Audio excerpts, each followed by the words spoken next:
우리가 40일 동안 이제 기도를 하고 또 금요일마다 모여서 기도를 하는데 좀 기도를 하시면서 어떠십니까? 어떠셨어요?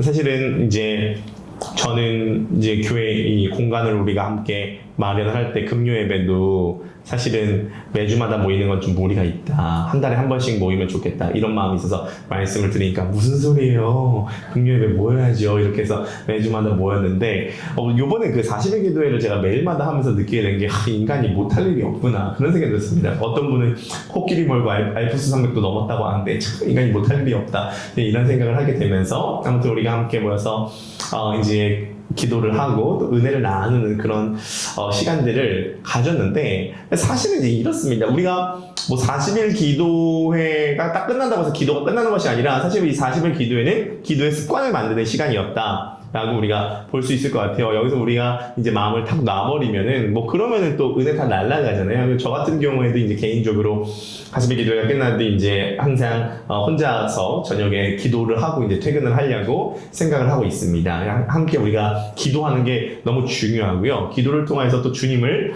또 만나고 은혜를 경험하는 것이 매우 이제 중요할 것 같아요.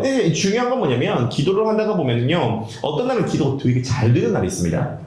어떤 날은 기도가 너무 잘 돼서 1시간 기도하는데 너무 시간이 빨리 간 거예요. 벌써 끝났어? 기도가 벌써 끝났어? 아직 내가 기도해야 될 것들이 이렇게 많이 남아있는데 오늘 뭐 기도는 뭐 1시간이 10분처럼 느껴지네? 나 진짜 1시간 끝나는 게 너무 아깝네? 이런 시간이 분명히 있으셨을 거고요. 어떤 날은요 10분마다 한 번씩 시계 보는 날이 있었을 겁니다. 분명 끝날 때 됐는데 10분밖에 안 지나는 거예요. 20분밖에 안 지나는 시간이 이렇게 왜 이렇게 안 지나가는 거예요? 잡념도 너무 많이 들고요. 잡생각도 너무 많이 들고요. 막 기도하는 게 막 힘이 드는 그런 날이 있었을 것입니다. 어떤 날은 기도가 잘 되는 날이 있었을 것이고 어떤 날은 기도가 안 되는 날이 있었을 것이고 어떤 날에는 기도가 막 빨려 들어가는 날이 있었을 것이고 어떤 날은 기도가 끌려가는 날이 있었을 것이에요. 뭐 여기 앞에 계시는 뭐 심혜령 원사님, 윤정 집사님은 그게 뭔 소리냐, 난 기도만 할 때마다 주님 만난다 이런 적이시지만은 뭐 보편적으로는 기도할 때마다 기도가 잘 되는 날이 있고 안 되는 날이 있어요. 근데 우리가 확신해야 되는 게 있습니다. 그게 뭐냐면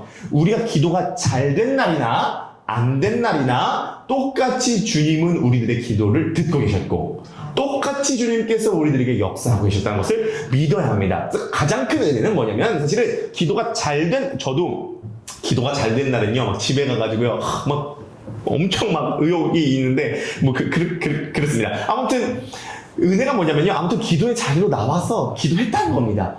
우리들의 기도를 주님께서 기도가 잘 된 날이나 안 된 날이나 들으셨다는 것을 믿으시기를 주님의 이름으로 간절히 축복합니다. 그래서 제가 최대한, 그러니까 우리 또 크로스포인트 교회 이제 그 방향 중에 하나가 뭐냐면은 참석을 강요하지 않는다. 참석을 강요하지 않는다. 왜냐면 모든 건 자발적으로 돼야 되니까. 그리고 또 사람마다 상황이 다 다르지 않습니까? 사람마다 상황이 다 다르요. 사실 오늘 예배드리기 전에도 은희가 잠깐 왔다가 이제 갔거든요. 저거 작업해주라고요. 근데 참석을 강요하지 않아요. 왜? 때 되면 오는 거고 상황 되면 오는 거고 아니면 안 하는 거고. 근데 상황이 되시는 분들은 참 신실하게 잘 와서 기도를 했다라는 생각이 들었습니다. 그러니까 저 이제 기영 범순도 와가지고 기도회를 많이 참석하고 했는데 정말 그 지난주 토요일 날 그 대통령 탄핵 사건 외에는 거의 그 탄핵 사건으로 인해서 몸져눕는 그날 외에는 심령의 곤고함으로 몸져눕는 날 외에는 정말 신실하게 나와서 참 기도하는 그런 모습을 보면서 이제 서로 이제 도전이 되고요. 사실 요즘에 정혜중 선생님께서도 진짜 바쁘시대요. 얼마나 바쁘시냐면은 밤 12시, 1시까지 일하신다고 합니다. 이제 정혜중 선생님 친구분들은 다 은퇴하시고 골프 치러 다니시는데 정혜중 선생님은 지금 거의 현역보다 더 일을 이렇게 하시는 그런 모습인데 금요일과 주일은 내가 주님과 함께 보내겠다 이렇게 하셔가지고 오셔서 함께 주일은요 저랑 같이 퇴근하십니다. 다 가고 나셔서 지난주에 정혜정 선생님이랑 둘이 7시 반까지 있다 갔다니까요. 대화 7시 복음 시리즈로 지난주에 거의 2시간 동안 같이 얘기하고 이제 가게 되었습니다. 자, 어쨌든 우리가 40일 기도회가 다 끝나게 되었습니다. 중요한 건 우리가 기도를 하면서 성령님을 갈망했다는 거고요. 성령님을 통하여서 우리가 복음의 은혜를 깨닫기를 원했다는 겁니다. 자, 오직 성령님께서 우리들에게 임하실 때에 우리가 복음의 은혜를 깨달을 수가 있습니다. 여기서 우리가 오늘 깔끔하게 딱 한번 정리를 하고 넘어가 보도록 하겠습니다. 깔끔하게 정리하고 넘어가 보도록 할 텐데 뭐를 정리해 볼 거냐면 성령님이 도대체 어떤 분이시며 어떤 일을 행하시냐는 거죠. 우리가 기도할 때 성령님과 가까워지고 성령으로 충만한데 성령님은 어떤 분이시며 어떤 일을 행하시는가 이 사도행전을 통해서 우리가 알아볼 필요가 있는데요. 그게 뭐냐면요. 자, 지금도 그냥 머릿속에 딱 기억하세요. 요번에 우리가 복음고사 칠 때 나올지도 모릅니다. 복음고사 칠 때 나올지도 모르니까요. 딱 이제 기억하시면 되겠습니다. 성령님은요. 진리의 영이시고 생명의 영이십니다. 성령님은 진리의 영이시고 생명의 영이십니다. 네, 오늘 이거를 간략하게 하나씩만 살펴보고 우리가 이제 기도하는 시간을 가져보도록 할 텐데, 자, 첫 번째는 뭐냐면 성령님은 진리의 영이십니다. 그러니까 성령의 역사가 뭐냐면 성령님이 임하실 때 우리를 진리 가운데로 인도하십니다. 이게 가장 중요합니다.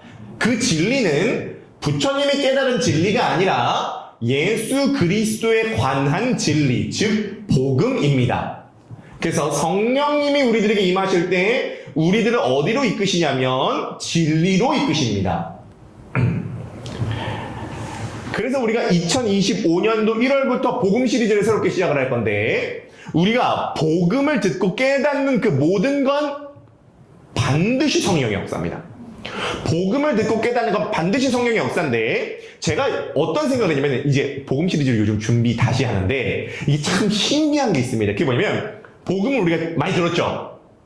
많이 들었죠? 이제 어느 정도 알잖아요. 솔직히 어느 정도 알잖아요? 그럼 저는 복음을 전하고 복음에 대해서 공부를 하니까 알잖아요. 근데 제가 요즘에 복음에 대해서 다시 공부하면서 어떤 마음이 드냐면 이거 너무 신선한 거예요. 처음 보는 것 같아요. 이거 낯설다. 이거 왜 이렇게 낯서냐, 이 내용이? 왜 이렇게 신선하냐?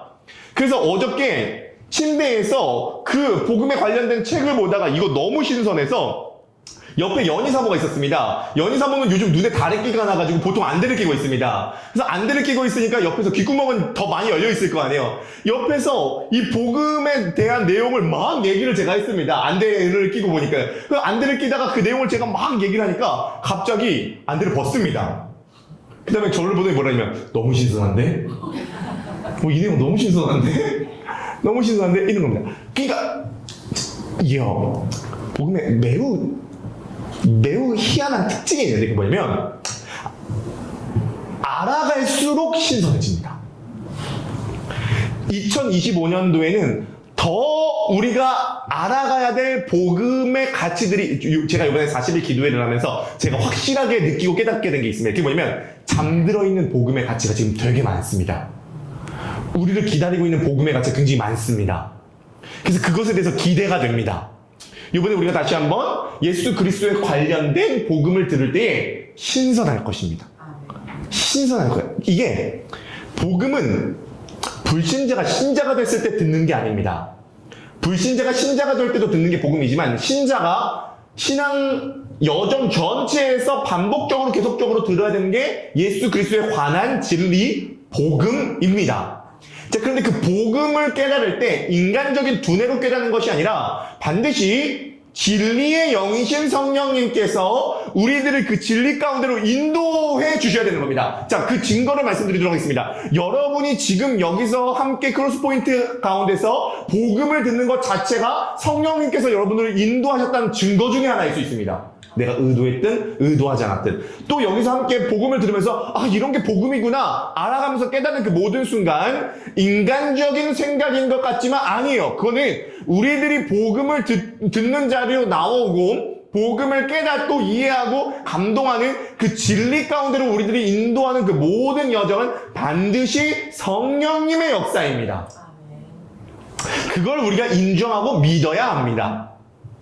자, 성령님이 역사하실 때요 반드시 은사가 임합니다. 그렇죠? 우리가 은사를 한번 정리해 볼 필요가 있는데 은사를 정리하면 우리가 익히 알다시피 은사는 두 종류의 은사가 있습니다. 자연적 은사가 있고 영적 은사가 있죠. 자연적 은사는 신자나 불신자나 모두가 갖고 있는 은사입니다. 그러니까 쉽게 얘기해서 강점이라고 보면 되겠습니다. 어떤 사람은 요리를 잘하고 운동을 잘하고 얼굴이 예쁘고 잘생긴 것도 은사입니다. 그러니까 강점을 은사라고 보시면 되겠습니다. 어떤 사람은 계산하는 걸 잘하고요. 어떤 사람은 원어적인 그러니까 외국어 은사가 있고요. 뭐 여러 가지 은사가 있을 수 있습니다. 그건 자연적 은사입니다. 왜냐면 인간이 타락했지만 하나님의 형상의 어떠한 잠재적인 것을 갖고 있기 때문에 하나님의 형상으로서 그 재능이 남아있는 거거든요. 자, 어쨌든 그런 게 있습니다. 자, 반대편에서는 또한 영적인 은사가 있죠. 이 영적인 은사는 뭐 신유의 은사, 예언의 은사, 통역의 은사와 같은 어떤 우리가 알고 있는 소위 얘기해서 은사네 라고 보통 말하는 것은 그런 영적인 은사라고 보면 되겠습니다. 아무튼 자연적인 은사가 있고 영적인 은사가 있습니다. 자, 그런데 성령님이 임하실 때에 첫 번째로 나타난 은사의 특징이 있는데 그게 뭐냐면 말의 은사입니다. 언어의 은사, 말의 은사라고요. 자, 사도행전 2장 4절입니다. 2장 4절 다 함께 읽어보시겠습니다. 시작. 그들이 다 성령의 충만함을 받고 성령이 말하게 하심을 따라 다른 언어들로 말하기를 시작하니라. 이것은 단순히 방언에 대한 이야기가 아니라 외국어를 잘하게 됐다는 이야기가 아니라 어떤 말이 터졌는데 이 성령님이 임하시자, 그러니까 성령님이 임하실 때 불의 혀같이 갈라지는 것이 임했죠. 그러니까 불이 중요한 게 아니라 혀가 중요한 겁니다. 혀가 중요한 거예요. 그래서 혀가 임하니까 그 입술로 복음을 증거하게 됐다가 핵심인 거예요. 자, 그래서 이게 왜 중요하냐면, 자, 봐보세요. 성령님은 진리의 영이시잖아요. 그러니까 왜 말이 임했냐면, 진리는 반드시 말이라고 하는 수단을 통해서 전달되거든요. 진리와 말은 짝꿍이에요. 진리와 말은 짝꿍이라고요. 말이 없는 진리는 느낌만 있는 거예요. 그래서 진리는 반드시 언어화되어야 됩니다. 진리는 반드시 언어화돼야 돼. 그래서 진리의 영이신 성령님이시기 때문에 성령님이 오순절날 임했을 때에 언어가 임한 겁니다. 말이 임한 거예요. 그래서 이 진리가 진리의 가장 친한 짝꿍인 말을 통하여서 전달될 수 있도록 하는 것이 이 성령의 은사의 가장 중요한 것입니다. 그러므로 이런 얘기가 있죠. 교회는 말은 잘한다 라는 얘기가 있는데 맞는 얘기입니다. 말을 잘해야 됩니다. 교회 안에서 말을 잘해야 됩니다. 말만 잘하면 문제지만 말은 잘해야 됩니다. 왜냐면 말은 진리를 전할 가장 중요한 수단입니다. 말이 없는 진리는 없어요. 말이 없는 진리는 느낌입니다. 난 뭐라고 할 수 없게 뭐라고 할 수 있어야 됩니다. 뭐라고 할 수 없으면 전달이 안 돼요. 성령님은 말이라고 하는 수단을 통해서 진리가 전달되도록 하십니다. 그래서 반드시 진리는 전달되어야 되기 때문에 성령님이 처음에 말로, 언어로 역사하신 겁니다. 그래서 사도행전을 가만히 살펴보면 이런 표현이 자주 나옵니다. 빌립이 입을 열어. 이 글에서부터 시작하여 예수를 가르쳐 복음을 전했다. 베드로가 입을 열어 복음을 전했다. 그러니까 우리가 입을 여는 게 매우 중요합니다.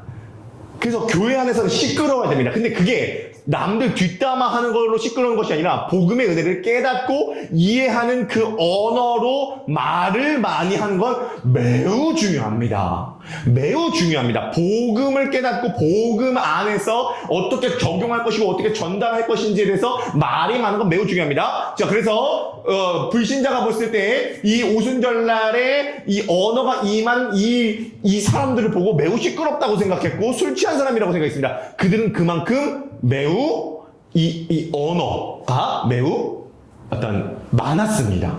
그리고 그 말을 통해 전달했습니다. 그러므로 여러분 다시 한번 말씀드려요. 제가 왜 이 말에 대한 얘기를 하냐면요. 성령님은 진리의 영이시기 때문이에요. 그래서 제가 이건 필연적인 결과라는 거예요. 우리를 진리 가운데로 이끌어 주시기 때문에요. 자, 두 번째는요. 성령님은 생명의 영이십니다. 자, 첫 번째는 진리의 영이시고요. 두 번째는 생명의 영이십니다. 자, 성령님이 임하신다는 건 뭐냐면 복음을 전할 때 성령님이 임하신다는 건 무슨 의미예요? 우리가 이걸 이해할 필요가 있는데 성령님이 임하신다는 건 에너지가 갑자기 생긴다는 게 아니에요. 그것도 맞는데 에너지가 충전된다는 게 아니라 성령님이 임하신다는 건 뭐냐면 하나님을 떠난 인간이 죄로 인하여서 죽었다는 게 성경의 가르침입니다. 그래서 에베소서 2장 1절에 죄와 허물로 죽었던 너희라고 했습니다. 그러니까 죽은 거예요. 자, 죽은 겁니다. 그런데 성령님이 복음을 전하는 현장 가운데 역사하시면 그 죽은 사람이 그 영적으로 하나님과의 관계에서 죽은 사람이 살아나게 되는 겁니다. 그게 생명의 영이신 성령님의 활동이에요. 그래서 단순히 성령님의 활동이 가장 중요한 건 뭐냐면 예수 그리스도의 복음이 증거될 때에 그 사람의 죽었던 영혼을 새롭게 살리시는 겁니다. 그래서 살아나게 되는 거예요. 사도행전 5장 20절 한번 읽어보실까요? 사도행전 5장 20절 준비 시작.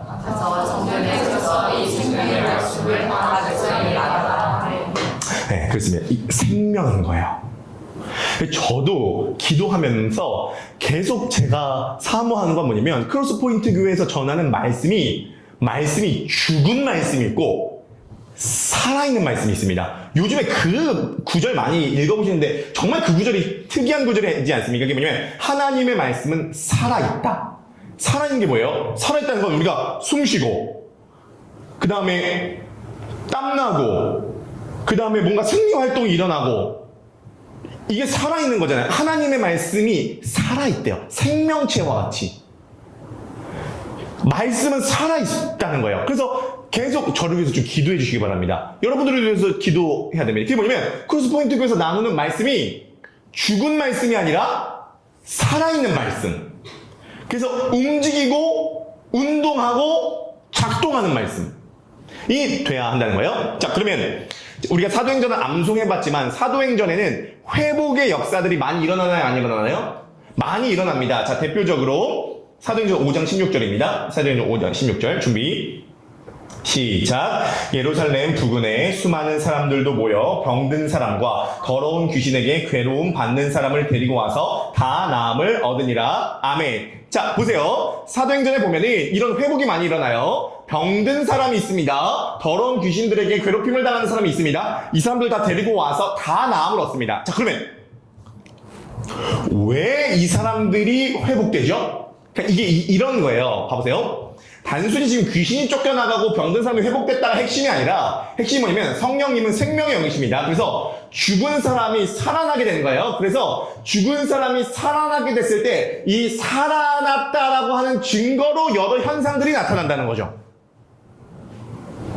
그래서 안진뱅이도 일어나게 되고 병자도 치유받게 되고 심지어 진짜 육체적으로 죽은 다비다와 같은 사람도 살아나게 되는 거죠. 이거는 마치 뭐랑 똑같냐면은 근래에 저희 집에 그 홈트로 하는 스탠미를 샀습니다. 그게 뭐냐면 이제 계단 오르기 이렇게 하는 것입니다. 그래서 그 10분 하면요 진짜 땀이 쫙 납니다. 땀이 쫙 나고 헬스장 가기 이제 귀찮다고 그거 이제 사가지고 집에서 이제 하고 있는데요. 보세요. 운동을 하면 나타나는 현상이 있습니다. 운동을 하면요, 그 스탠미를 하면요, 이 스탠미는 계단 오르기, 제자리에서 계단 오르는 것입니다. 그러면요, 땀이 나요. 더워져요. 식욕이 돋아요. 개운해져요. 밤에 잠이 잘 와요. 그렇죠? 땀이 나고 덥고 잠이 잘 오고 개운하고 식욕이 돋는 건 현상이에요. 왜 그러냐면은 운동을 통하여서 이 혈액이 순환됐기 때문이겠죠. 마찬가지로 더러운 귀신이 쫓겨나가고 병든 자가 치유함을 받고 안진뱅이에 일어난 여러 가지 사도행전에서 우리가 봤었던 이 사건들은 왜 일어나냐면 생명의 영신 성령님이 죽은 영혼을 살리실 때에 따라 나오는 현상들이었다는 거예요. 그러면 이제 우리가 이런 질문을 할 수 있겠죠. 그러면 왜 사도행전과 같은 역사가 오늘날 동일하게 일어나지 않느냐라는 질문을 할 수 있는데요. 일단 자 여기서 정리를 하도록 하겠습니다. 오늘날에도 성령님이 역사하실 때 회복의 역사는 오늘날도 일어납니다. 그런데 정리할 필요가 있어요. 사도행전에서 나타났던 역사와 똑같이 일어나진 않습니다. 왜냐면 왜 똑같이 일어나진 않냐면 사도행전 시대는요, 교회가 처음 탄생한 시대입니다. 그러니까 우리나라로 치면은 고속도로, 경부고속도로 놀 때랑 경부고속도로 다 넌 다음에 거기로 차가 왔다 갔다 할 때는 시대는 다른 거예요. 그러니까 뭐 지구가 어떻게 탄생했는지 모르겠지만 아무튼 하나님이 창조하셨지만 예를 들어서 뭐 빅뱅이 일어났다고 쳐볼게요. 하나님께서 빅뱅을 일으키셔서 지구를 창조했다고 볼게요. 그럼 빅뱅이 일어나서 지구가 처음에 형성될 시기와 지구가 다 형성되어서 현대를 살아가는 시기는 좀 다릅니다. 마찬가지로 사도행전을 1대1로 매칭할 수 없는 게 그때는 교회가 없었던 시기고 계시인 성경이 완료된 상태가 아니에요. 정경이 완료된 상태가 아니라고요. 그때는 지금 길을 닦는 시대입니다. 그래서 성경도 쓰여지고 있는 시대였고 교회도 막 탄생하고 있는 시대에 거기에 발맞춰서 그것에 맞는 현상들이 일어났던 것이고 현재는 현재에 맞는 일들이 일어나는 것인데 그래서 똑같은 일이 일어나지는 않습니다. 똑같은 일이 안 일어난다고 주님께서 돌아가신 게 아니라 어제나 오늘이나 똑같이 살아 계신데 그 시대가 좀 다르다는 거예요. 그런데 우리가 또 믿어야 될 게 뭐냐면 오늘날 복음을 전할 때 성령님이 역사하실 때 오늘날에도 죽었던 영혼이 살아나는 역사는 일어나고요. 그럴 때 필요한 회복은 반드시 일어나게 된다는 거죠.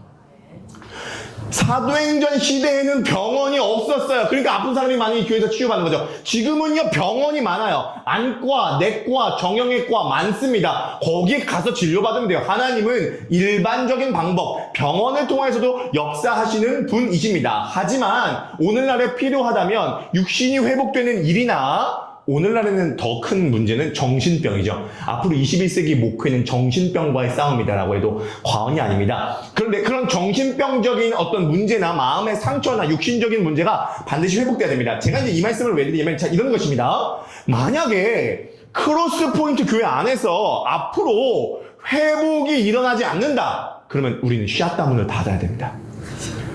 교회 문을 닫아야 돼요. 왜 교회 문을 닫아야 되냐면은 회복이 일어나지 않는다는 건 그것이 마음의 회복이든 머리의 회복이든 관계 회복이든 육신의 회복이든 아니면은 뭐 어떤 트라우마의 회복이든 뭐 가족의 회복이든 아니면은 뭐 여러 가지 진짜 귀신 들린 것에 대한 회복이든 어떤 회복이든 회복이 일어나지 않는다는 건 뭐를 의미하냐면 성령님이 생명의 영이신 성령님이 활동을 안 하시고 계시다는 증거예요. 생명의 영이신 성령님이 활동하시면 생명에 대한 증거로 회복이 필연적으로 딸려 나와야 되는 거예요. 운동을 했는데 땀이 안 난다?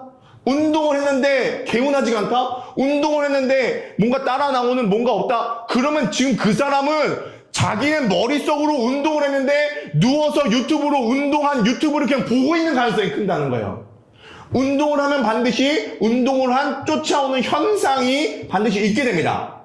마찬가지로 교회 안에서 복음을 전할 때 생명의 영신 성령님이 역사하신다면 반드시 회심의 증거로 나타나는 회복이 따라 나오는 게 당연합니다. 다시 말씀드리지만 크로스포인트 교회 이런 회복이 따라 나오지 않는다면 우리는 일찌감치 교회 문을 닫고 그죠?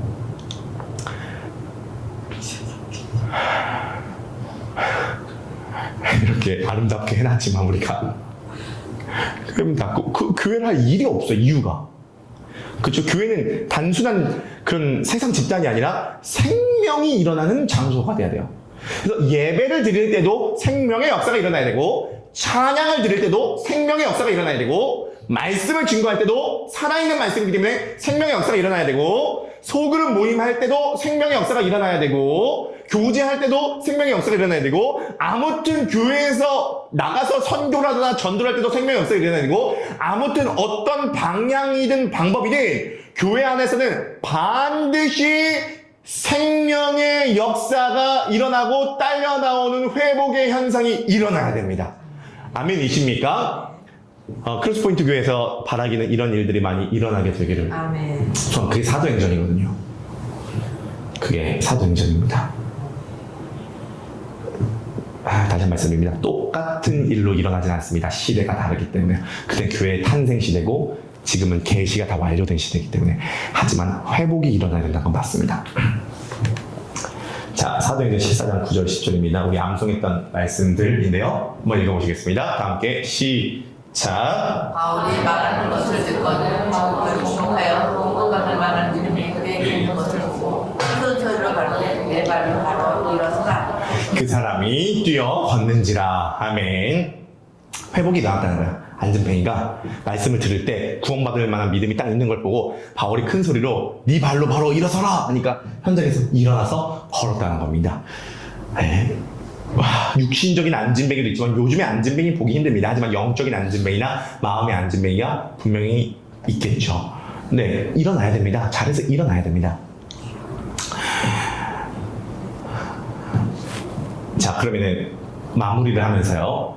이 진리의 영이신 성령님과 생명의 영이신 성령님이 언제 역사하시냐를 보면요.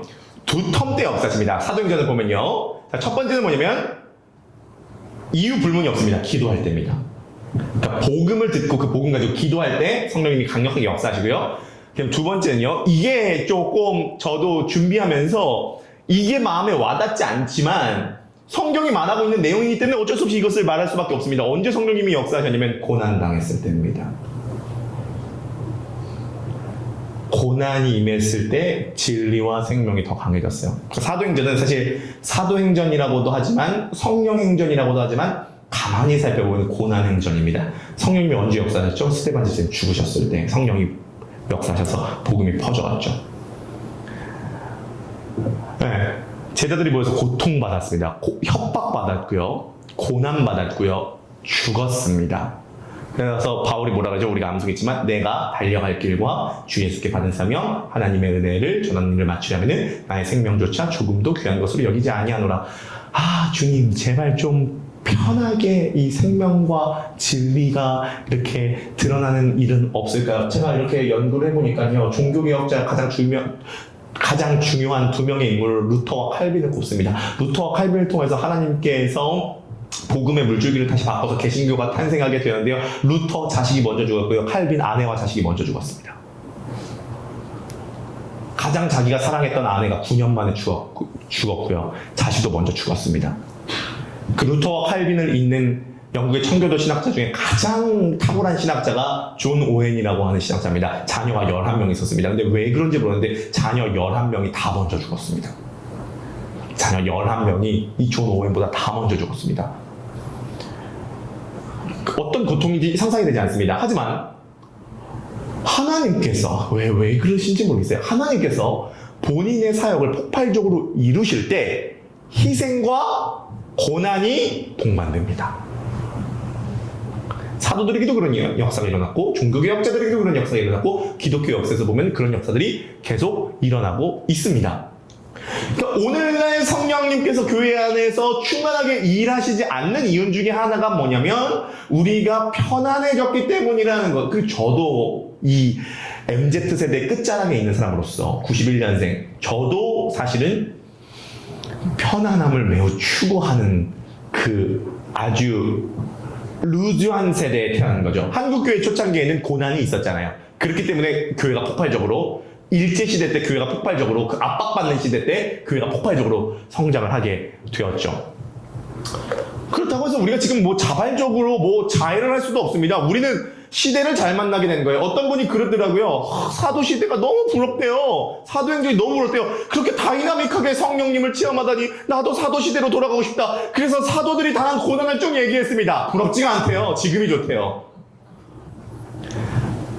부럽지가 않다는 거예요. 지금이 좋다는 거예요. 그러므로 우리는 사실은 매우 좋은 시대를 만났습니다. 교회사 전체를 연구해 볼수록 지금 시대만큼 황금이 없습니다. 매우 좋은 시대입니다. 진짜 지금은 진짜 엄청 좋은 시대입니다. 우리가 나름대로 어려움이 있지만 너무 좋은 시대를 만났습니다.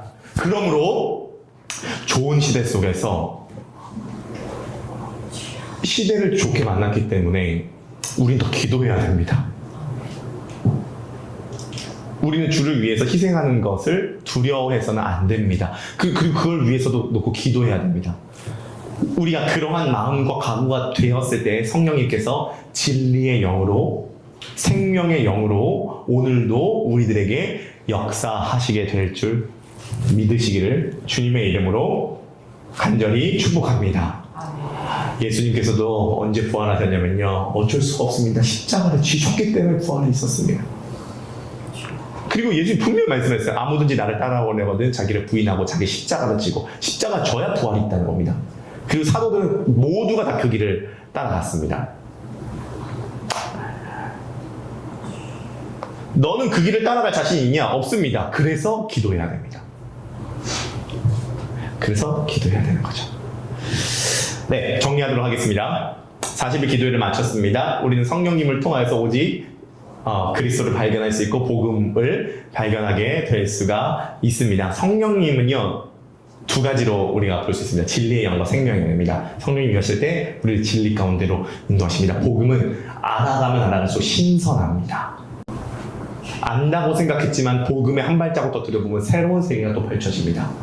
성령님은 우리를 그 진리 가운데로 계속 인도해 주실 겁니다. 저를 그렇게 인도하실 거고요. 여러분들을 그렇게 인도하실 겁니다. 성령님은요, 생명의 영이십니다. 생명의 역사로 회복이 현상으로 따라 나오게 됩니다. 더러운 귀신들이 쫓겨나게 되고요. 병든 자가 치유함을 받고요. 온전해질 것들이 온전해지게 됩니다. 회복이 중요한 게 아닙니다. 생명은 죽었던 것이 살아났다는 것이기 때문에 살아나게 되면서 딸려 나오게 되는 현상이다라고 볼 수가 있겠습니다. 바라기는 여러분들의 신앙과 우리 크로스포인트 교회와 우리 공동체 가운데 이러한 진리의 역사와 생명의 역사가 가득히 차고 넘치게 되기를 주님의 이름